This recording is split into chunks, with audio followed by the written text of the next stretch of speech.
नमस्कार साथियों, आप लोगों का स्वागत है हमारे YouTube channel CGPSC and CG Vyapam पर। दोस्तों मैं एकलव्य साहू आप लोगों के लिए 50 महत्वपूर्ण प्रश्न लेकर आया हूं, जो कि आप लोगों की प्रयोगशाला तकनीशियन और प्रयोगशाला परिचालक में बहुत ही ज़्यादा महत्वपूर्ण प्रश्न हैं। तो इसको लास्ट तक देखिएगा दोस्तों। ऐसे 50 प्रश्न हैं जो लगातार CGPSC और व्यापम के द्वारा पूछा गया है। तो इस वीडियो को ज़्यादा से ज़्यादा लोगों तक शेयर करिएगा, और जितने भी नए दोस्त हमारे इस वीडियो को पहली बार देख रहे हैं वो हमारे चैनल को सब्सक्राइब जरूर करिएगा। साथ में बेल आइकन को भी प्रेस कर लीजिएगा ताकि आप लोगों को नोटिफिकेशन के माध्यम से वीडियो का लिंक है वो मिलता रहे। तो चलिए दोस्तों, पहला प्रश्न की ओर बढ़ते हैं। पहला प्रश्न है दोस्तों, निम्न में से कौन अदिश राशि है?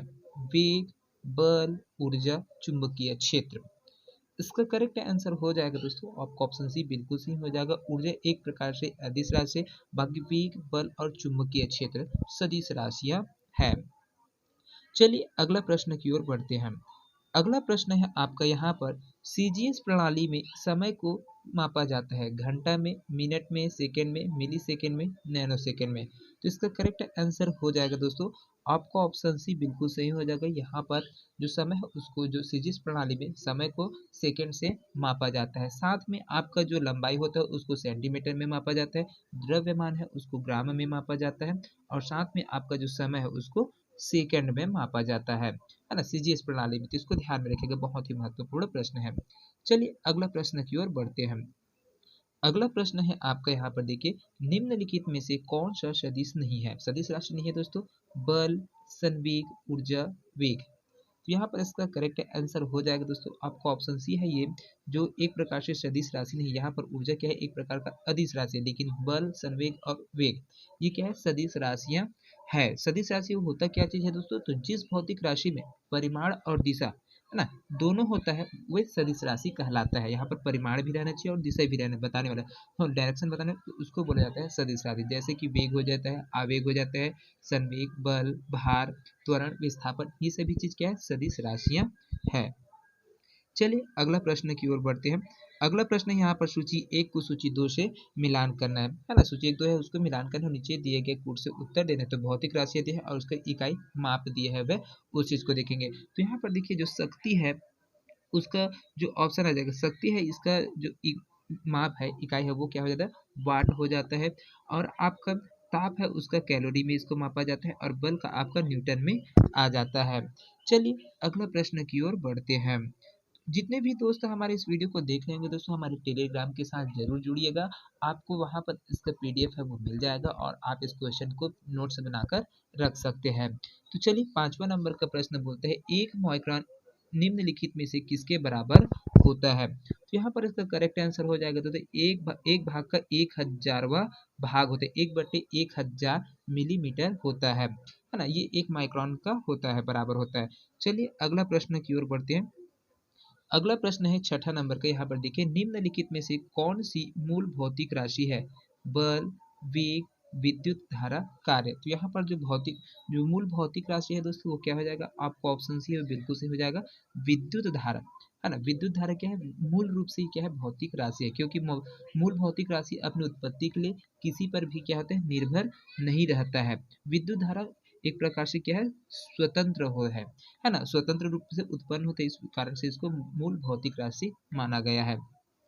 चलिए अगला प्रश्न की ओर बढ़ते हैं। अगला प्रश्न है आपका, यहाँ पर देखिए, शक्ति का मात्रक क्या है? हर्ट्ज, वोल्ट, वाट, न्यूट्रॉन। इसका करेक्ट आंसर हो जाएगा दोस्तों आपको ऑप्शन सी है वो बिल्कुल सही हो जाएगा। यहाँ पर जो शक्ति का जो मात्रक है वो वाट है। चलिए अगला प्रश्न की ओर बढ़ते हैं।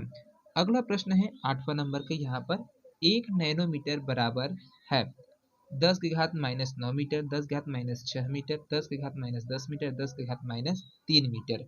तो यहाँ पर इसका करेक्ट आंसर हो जाएगा दोस्तों आपका ऑप्शन ए है वो बिल्कुल सही हो जाएगा, 10⁹ मीटर में है, ये आ जाएगा। चलिए अगला प्रश्न की ओर बढ़ते हैं। अगला प्रश्न है 9वां नंबर का। विद्युत शक्ति की इकाई है एम्पियर, वोल्ट, कूलाम, वाट।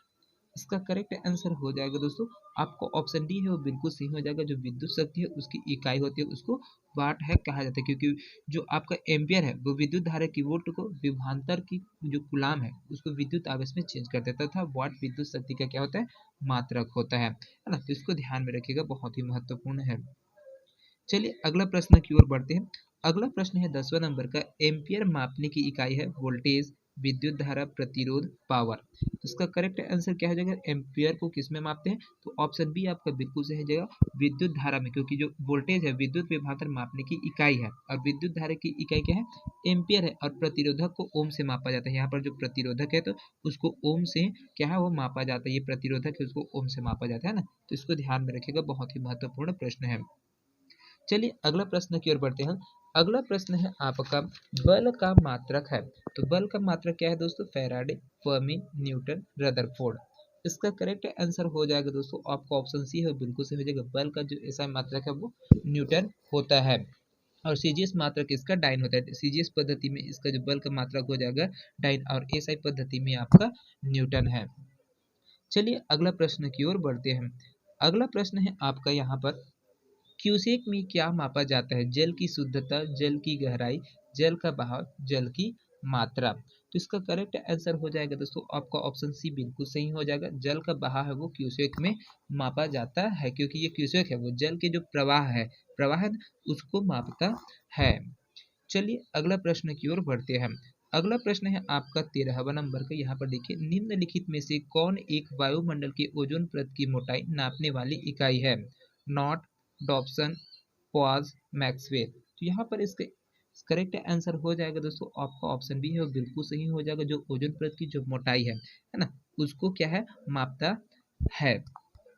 चलिए, क्योंकि ये जो है आपका जो ओजोन परत है वो कौन से मंडल में होता है? समताप मंडल में हो पाया जाता है ना, समताप मंडल में पाया जाता है। और वहीं पर के जिसकी मोटाई मापने की इकाई रहता है उसी को ही डॉप्सन कहा जाता है।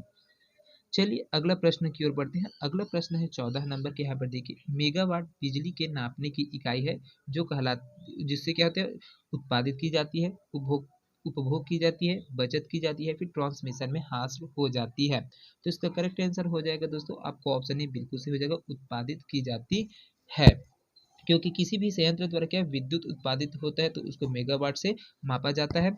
और साथ में आपका जो मेगावाट होता है उसका जो पावर के रूप में देखें तो 10 घात 6 मेगावाट होता है दोस्तों, है ना। तो इसको भी ध्यान में रखिएगा, इस प्रकार के भी प्रश्न पूछते हैं। चलिए अगला है 15 नंबर का प्रश्न है, कार्य का मात्रक क्या है? जूल है, न्यूटन है, वॉट है, या फिर डाइन है। तो यहाँ पर जो कार्य का मात्रक हो जाएगा दोस्तों आपका ऑप्शन ए है, बिल्कुल से हो जाएगा, जूल हो जाएगा। कार्य का जो मात्रक है जूल है, और न्यूटन तथा डाइन बल का मात्रक है। यहाँ पर न्यूटन और जो डाइन है ना वो बल का मात्रक है, और जो वाट है आपका शक्ति का मात्रक है। यहाँ पर ये किसका है? शक्ति का मात्रक है। इसको भी ध्यान में रखिएगा। चलिए अगला प्रश्न की ओर बढ़ते हैं। अगला प्रश्न है यहाँ पर, सूची 1 दिया है, सूची 2 में सुमेलित करें तथा नीचे दिए गए कूट का प्रयोग करके सही उत्तर यहाँ पर चुनिए। भौतिक राशियां और इसका इकाई दिया है। तो यहाँ पर जो त्वरण है दोस्तों, है ना, त्वरण है उसको क्या यहाँ पर आ जाएगा? इसका आ जाएगा आपका ऑप्शन 4 है वो मीटर प्रति सेकेंड स्क्वायर में है। बल है उसका आ जाएगा न्यूटन है, इसकी इकाई। कृत कार्य है उसका आपका जूल होता है, और आवेग का न्यूटन पर सेकेंड होता है। ये आपका है, तो इसको मिलाकर देख सकते हैं। चलिए अगला प्रश्न की ओर बढ़ते हैं। अगला प्रश्न है दोस्तों यहाँ पर, 1 माइक्रोन के बराबर क्या होता है? तो यहाँ पर आपका 1/1000 मिलीमीटर होता है। ऑप्शन सी आपका बिल्कुल सही है। चलिए अगला प्रश्न की ओर बढ़ते हैं। अगला प्रश्न है 18वां नंबर का। यहाँ पर 18 नंबर का प्रश्न क्या बोलता है? लंबाई की न्यूनतम इकाई है माइक्रोन, नैनोमीटर, एंगस्ट्रॉन्ग, या फिर फर्मी मीटर। तो यहाँ पर जो लंबाई को नापने का जो यंत्र है उसका इकाई क्या है दोस्तों? आपको ऑप्शन डी है, बिल्कुल सही हो जाएगा यहाँ पर, फर्मी मीटर। चलिए अगला प्रश्न की ओर बढ़ते हैं। अगला प्रश्न है आपका 19वां नंबर का। यहाँ पर देखिए, आवृत्ति को किस में मापा जाता है? हर्ट्ज में, मीटर पर सेकेंड में, रेडियन में, या फिर वॉट में।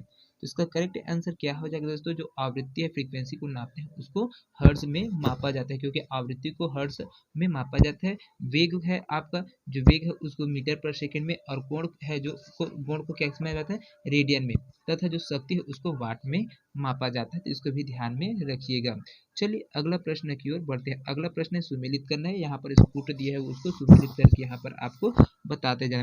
तो जूल दिए हुए दोस्तों, इसका आ जाएगा जो मात्रक है वो कार्य होता है, जूल है कार्य है ना, इसमें मिल जाएगा।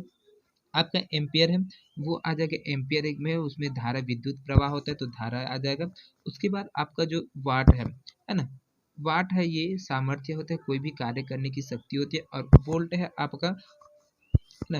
वोल्ट है वो आ जाएगा आपका विभवांतर में और कैलोरी है ऊष्मा में, है ना। तो ये आपका मिल जाता है, ये ऑप्शन ए आपका बिल्कुल सही हो जाएगा। चलिए अगला प्रश्न की ओर बढ़ते हैं। अगला प्रश्न है 21वां नंबर का। यहाँ पर देखिए, निम्नलिखित में से कौन सा अणु एटम का भाग नहीं है? Electron, proton, neutron, photon. तो यहाँ पर दोस्तों इसका करेक्ट आंसर क्या हो जाएगा? आपका ऑप्शन डी है वो बिल्कुल सही। जो भाग नहीं एटम है ना, जो परमाणु है उसका जो भाग नहीं होता, तो क्या होता है? फोटॉन है वो नहीं होता। बाकी इलेक्ट्रॉन, प्रोटॉन और न्यूट्रॉन है वो एक एटम में क्या है वो पाया जाता है। चलिए अगला प्रश्न की ओर बढ़ते हैं। अगला प्रश्न है आपका यहाँ पर, जिस तत्व के परमाणु में 2 प्रोटॉन, 2 न्यूट्रॉन और 2 इलेक्ट्रॉन हो, उस तत्व की द्रव्यमान संख्या कितनी होती है? तो यहाँ पर 2 इलेक्ट्रॉन दिए है दोस्तों और 2 प्रोटॉन दिए है ना। तो इसकी जो तत्व की जो द्रव्यमान संख्या वो क्या हो जाएगा? आपका ऑप्शन बी है वो बिल्कुल सही हो जाएगा। तो 2 और 2 4 हो जाएगा। इसका द्रव्यमान संख्या वो 4 हो जाता है। चलिए अगला प्रश्न की ओर बढ़ते हैं। अगला प्रश्न है यहाँ पर, परमाणुवीय नाभिक किसने खोजा था? जो परमाणुवीय नाभिक है उसकी खोज किसने किया था? रदरफोर्ड ने, डाल्टन ने, आइंस्टाइन ने, थॉमसन ने। तो इसका करेक्ट आंसर क्या हो जाएगा दोस्तों? आपको ऑप्शन ए है वो बिल्कुल सही हो जाएगा, रदरफोर्ड के द्वारा। अगला प्रश्न है दोस्तों 24वां नंबर का। देखिए, परमाणु जिसमें प्रोटॉनों की संख्या समान परंतु इलेक्ट्रॉनों की संख्या भिन्न भिन्न रहती है क्या कहलाते हैं? समदाबिक, समायवी, समन्यूट्रॉनिक या फिर समस्थानिक।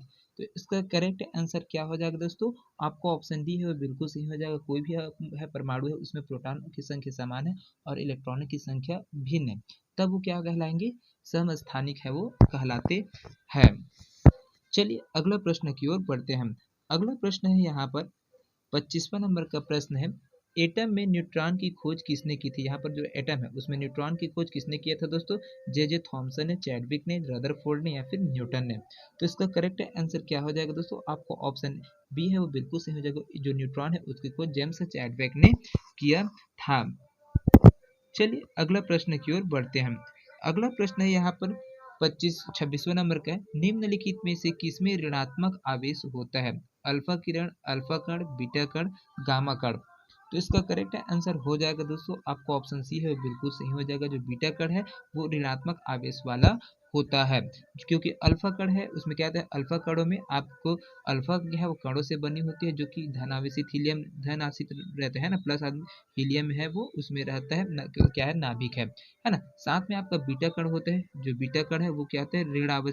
ऋणावेशित होते हैं। और जो गामा किरण है वो अनावेशित, मतलब कोई डिस्चार्ज वाला होता है, बिल्कुल उसमें आवेश नहीं होता है, वो उदासीन होता है। तो इसको ध्यान में रखिएगा। चलिए अगला प्रश्न की ओर बढ़ते हैं। यहाँ पर अगला प्रश्न है, निम्नलिखित में से कौन एक अणु परमाणु कण नहीं है? न्यूट्रॉन, प्रोटॉन, ड्यूट्रॉन और इलेक्ट्रॉन। तो यहाँ पर इसका करेक्ट आंसर हो जाएगा दोस्तों, आपका ऑप्शन सी है बिल्कुल सही हो जाएगा। जो ड्यूट्रॉन है वो अणु परमाणु एक प्रकार से जो कण है वो नहीं है, क्योंकि यहाँ पर जो अणु है परमाणु कणों में इलेक्ट्रॉन रहता है, प्रोटॉन रहता है और न्यूट्रॉन, तीनों शामिल रहते हैं। और ड्यूट्रॉन क्या होते हैं? एक प्रकार का स्थिर कण है ना। ड्यूट्रॉन है वो स्थिर कण है जिसमें एक प्रोटॉन तथा एक न्यूट्रॉन होता है। इसमें एक प्रोटॉन रहेगा और एक न्यूट्रॉन रहेगा, बस बाकी नहीं रहेगा, है ना। चलिए अगला प्रश्न की ओर बढ़ते हैं। अगला प्रश्न यहाँ पर, हीलियम के नाभिक में होता है केवल एक प्रोटॉन, दो प्रोटॉन एवं दो न्यूट्रॉन, एक प्रोटॉन एवं दो न्यूट्रॉन। तो इसका करेक्ट आंसर हो जाएगा दोस्तों, आपको ऑप्शन सी है बिल्कुल सही हो जाएगा। दो प्रोटॉन एवं दो न्यूट्रॉन होते हैं, क्योंकि इसका परमाणु क्रम है ना, परमाणु क्रमांक होता है 2 हीलियम का, ये चीज इसका संकेत होता है। चलिए अगला प्रश्न की ओर बढ़ते हैं।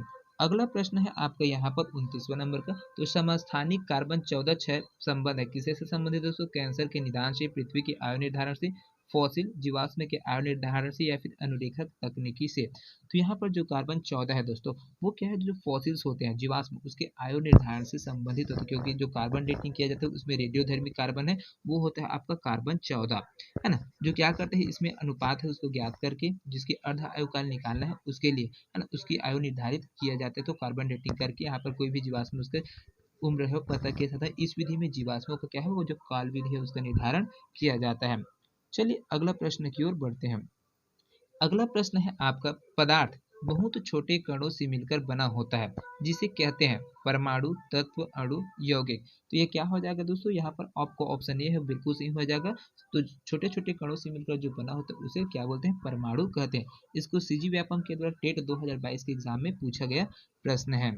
चलिए अगला प्रश्न की ओर बढ़ते हैं। अगला प्रश्न है आपका 31वां नंबर का।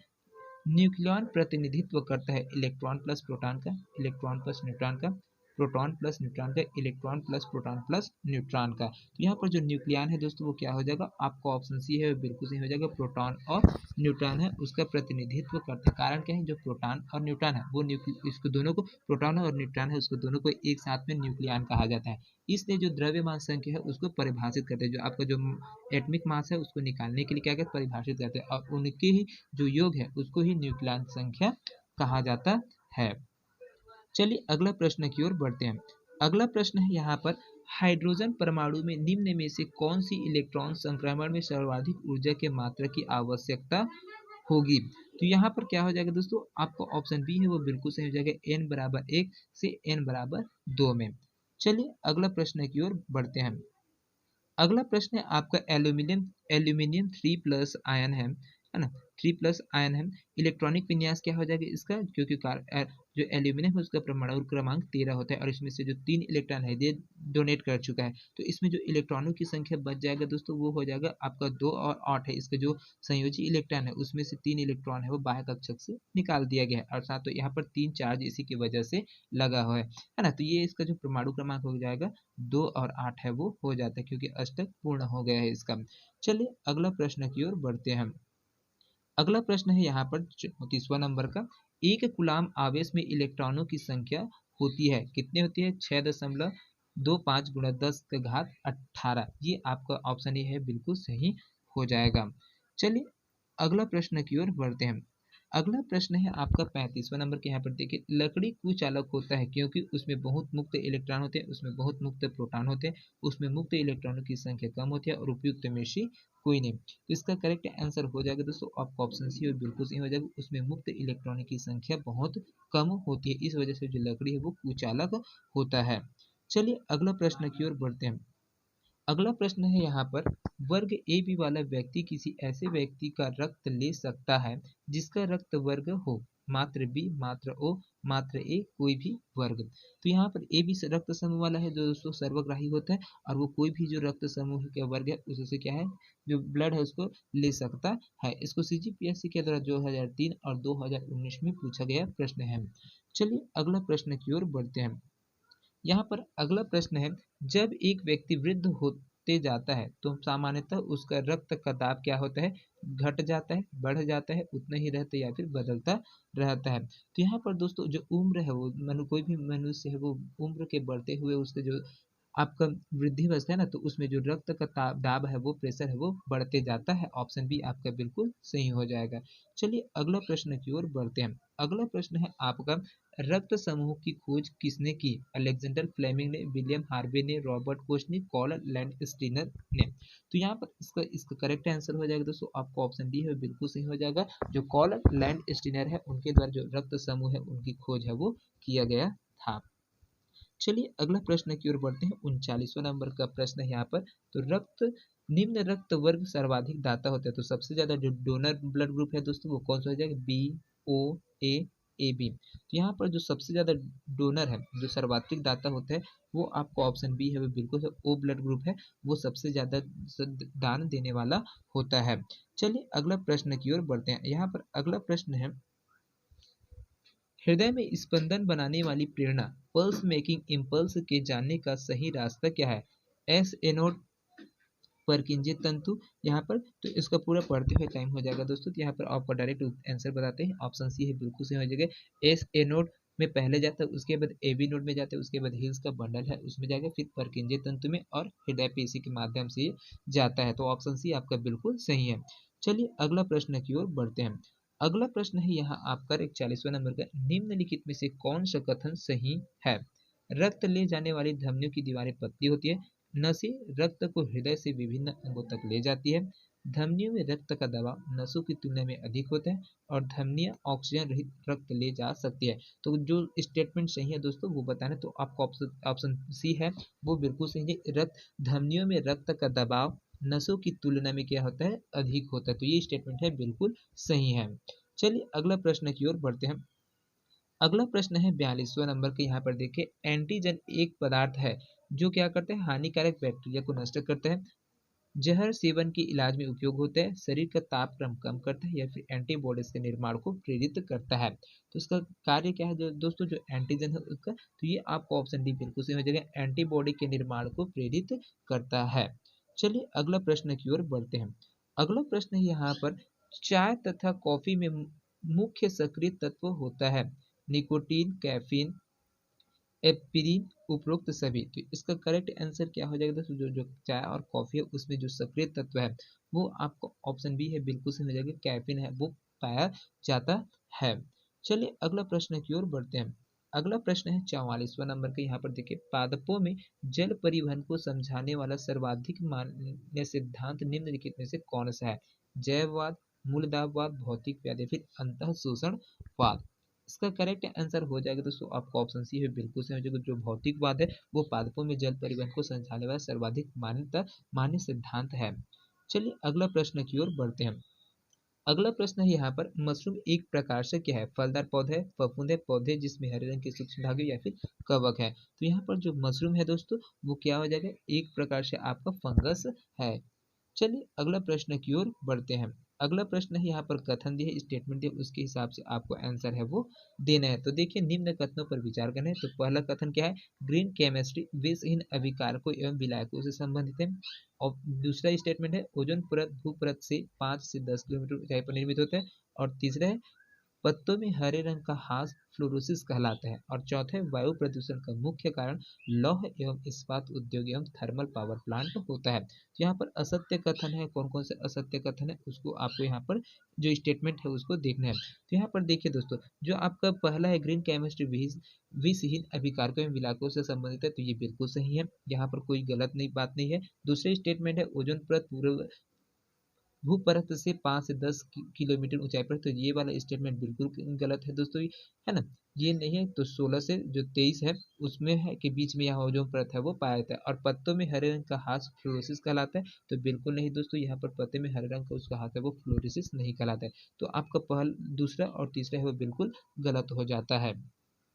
चलिए अगला प्रश्न की ओर बढ़ते हैं। अगला प्रश्न है यहाँ पर, प्रकाश संश्लेषण की प्रक्रिया में एटीपी के कितने अणु ग्लूकोज के प्रत्येक अणु के संश्लेषण में शामिल रहते हैं, 16, 18, 20, या फिर 24। तो इसका करेक्ट आंसर क्या हो जाएगा दोस्तों, आपको ऑप्शन बी है बिल्कुल सही हो जाएगा, 18। देख सकते हैं सीजीपीएससी में 2020 में इस प्रश्न को पूछा गया प्रश्न है। चलिए अगला प्रश्न की ओर बढ़ते हैं। 48वां नंबर का प्रश्न है, पौधों की वृद्धि के संबंध में निम्नलिखित में से कौन मैक्रोन्यूट्रिएंट है, पोटेशियम, जिंक, बोरॉन, या फिर क्लोरीन। तो जो मैक्रोन्यूट्रिएंट है दोस्तों वो क्या है, जो दीर्घ मात्रिक तत्व है वो क्या हो जाएगा, आपका ऑप्शन ए बिल्कुल सही हो जाएगा, पोटेशियम है वो दीर्घ मात्रिक तत्व है, बाकी जिंक, फ्लोरीन और बोरॉन ये लघु मात्रिक तत्व है।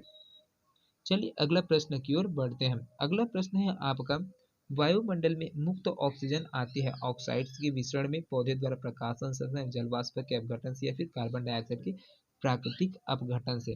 तो इसका करेक्ट आंसर हो जाएगा दोस्तों आपका ऑप्शन बी है बिल्कुल सही हो जाएगा, पौधे द्वारा प्रकाश संश्लेषण से जो वायुमंडल में मुक्त ऑक्सीजन है वो आती है। क्योंकि ये जो पौधा है वो क्या करते हैं, जो प्रकृति में CO2 है उसको लेते हैं और उसके बदले में OT है वो वायुमंडल में छोड़ता है प्रकाश संश्लेषण के माध्यम से। चलिए दोस्तों, आज के सेशन का लास्ट प्रश्न है 50वां नंबर का। तो यहाँ पर देखिए 50 नंबर का प्रश्न क्या बोलते हैं, पादपों में किस उत्सर्जित पदार्थ के कारण कच्चे फल कड़वे एवं खट्टे होते हैं, रेजिन, टेनिन, लेटेक्स, या फिर ग्लूकोसाइड्स। तो इसका करेक्ट आंसर क्या हो जाएगा दोस्तों, आपका ऑप्शन बी है बिल्कुल सही हो जाएगा, टेनिन है वो उपस्थित रहता है, जिसकी वजह से जो फल कच्चे फल उसमें कड़वा और खट्टापन है वो रहता है। तो दोस्तों ये 50 प्रश्न आप लोगों को कैसे लगा कमेंट करके जरूर बताइएगा। वीडियो पसंद आएगा तो ज़्यादा से ज़्यादा लोगों तक शेयर जरूर करिएगा। तो मिलते हैं अगले वीडियो में दोस्तों, तब तक के लिए जय हिंद, जय Chhattisgarh. Thank you so much दोस्तों।